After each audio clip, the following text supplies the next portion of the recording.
বাবিনের পাপা আমাদেরকে রেখে যাওয়ার সময় ঘর থেকে বেরোবার সময় দেখলো যে একটা ডাব আছে, তো মা বললো বাবা এই ডাবটা কেটে খাও। তো মায়ের বাবাই ডাবটা কেটে খেলো আর আমার জন্য একটু রাখলো। তবে সত্যি বলতে ডাবের জলটা কিন্তু বেশ মিষ্টি ছিল।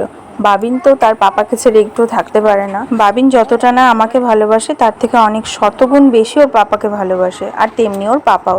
প্রকৃতির সঙ্গে তাল মিলিয়ে হাতে নেলপালিশটাও তো সেম কালার পরে নিয়েছি, বাট এটাই ভাবছি হাতগুলো দেখে যে বিয়ের আগে কত বড় নখ ছিল আর এখন হাতের নখের অবস্থা কাজ করতে করতে ঠিক কতটুকু হয়ে গেছে।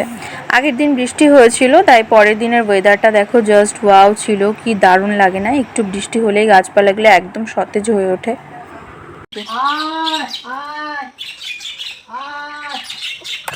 হ্যাঁ, আমাদের বাড়িতে প্রভাত বেলার এক অন্যতম সদস্য হচ্ছে এনারা। তবে এনাদের দেখে একটা শিক্ষা পাওয়া গেছে যে হিংসা কিন্তু শুধু মানুষের ভেতরেই থাকে না, পাখিদের ভেতরেও থাকে।